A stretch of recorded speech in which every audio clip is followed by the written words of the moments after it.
écoutez, il est 22 heures, c'est un moment très important puisque toutes les équipes là, de recherche de fuite sont sur le pied de guerre.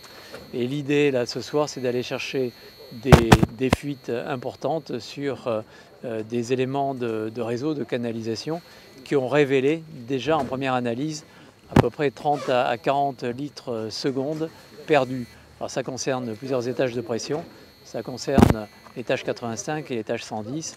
Et on va, avec les équipes, aller à la rencontre et à la recherche de ces fuites pour justement alléger cet effort sur le réseau et veiller à améliorer le rendement. Et vous voyez, ces équipes font un travail remarquable puisque pendant toute la nuit, elles vont chercher, écouter les canalisations, identifier ces fuites qui font tant de tort à la performance des réseaux.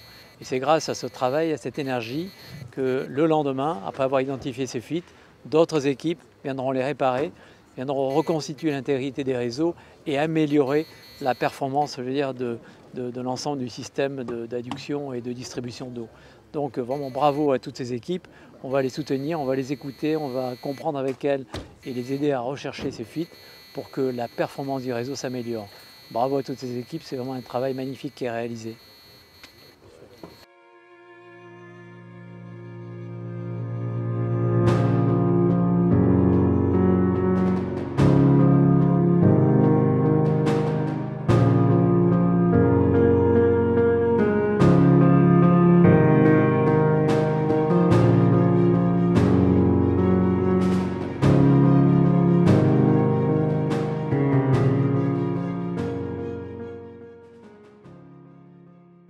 Bonsoir.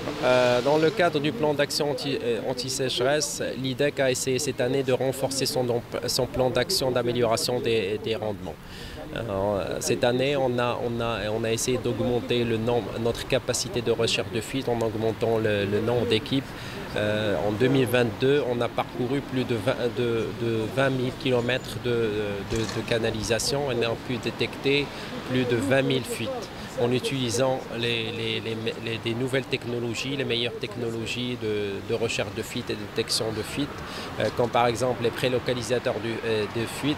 On a essayé d'augmenter notre parc des prélocalisateurs. On est passé de 2000 à presque 3000 prélocalisateurs de fuite qui nous permettent de détecter presque en temps réel le déclenchement des fuites. Et on a l'ambition aussi d'augmenter ce parc en passant à plus de 4000 prélocalisateurs.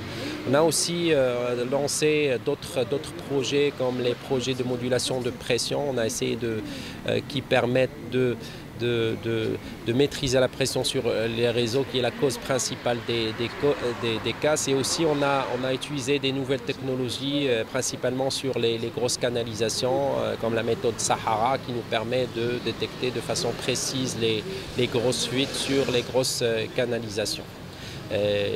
Et on a aussi l'ambition de plus en plus de rendre notre réseau smart et d'être réactif par rapport à la détection des fuites.